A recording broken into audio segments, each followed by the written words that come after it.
Welcome to Okada! Ayan, tara na at mag-bubble bath. Experience natin. Siyempre, dahil napakamahal nitong hotel na to at itong kwarto na to, hindi natin pwedeng palampasin ang bubble bath dito sa Okada.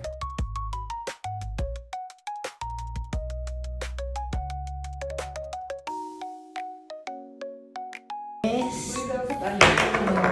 Mabulang-mabula. Ay, guys, hindi ko sige, mabulang-mabula.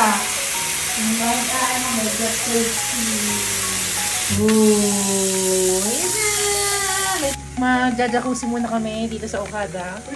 I-experience namin ang bubble bath. Let's go, sis! Okay, relax muna. So, ayan ang ating bubble bath. Wow! Welcome to Okada, guys! O, paano ba yan? Hanggang dito na lang. Thank you for watching. Bye! Maliligo muna kami.